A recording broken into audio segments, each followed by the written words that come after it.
Most interesting thing in impact. OpenAI, the most valuable AI tool in the world, launches the OpenAI for Nonprofits initiative. First off, OpenAI for Nonprofits makes OpenAI sound like a for-profit just by the structure of that sentence, when it's actually a nonprofit organization. But I'll get into that later. The announcements, though, come after another nutty bunch of weeks at OpenAI. Several key researchers resigned, citing safety concerns, while OpenAI CEO Sam Altman faced criticism for rolling out an AI voice that sounds eerily similar to Scarlett Johansson after the actor refused the role. Ick. When OpenAI released the consumer-focused ChatGPT back in November 2022, it set off a frenzied use of generative AI in all kinds of daily tasks, from writing to coding to learning, and it became the fastest app to acquire 100 million users. Nonprofits are already using ChatGPT to increase effectiveness, productivity, and serve their communities and clients in novel ways.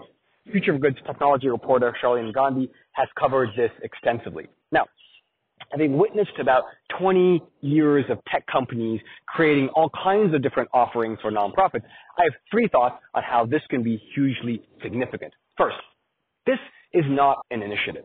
It's a discount, and not a significant one at that.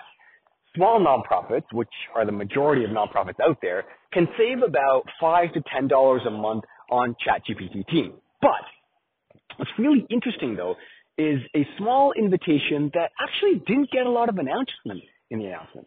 As part of this initiative, nonprofits are invited to apply to join its community on the OpenAI forum. Now, this is where a lot of influence can happen.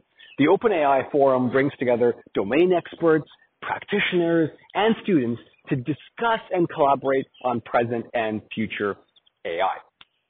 Members can cross-pollinate ideas with OpenAI researchers and executives, and the forum's programming is actually co-created with members. It's about shaping where OpenAI is going. If nonprofits take advantage of this, it can be of huge significance and consequence to the field and its use cases, and advancing causes that they care about. Number two, there really is no discount on the APIs themselves, which means that nonprofits don't have an advantage in terms of building products and services on the language model. I think this is a strategic omission on the part of OpenAI.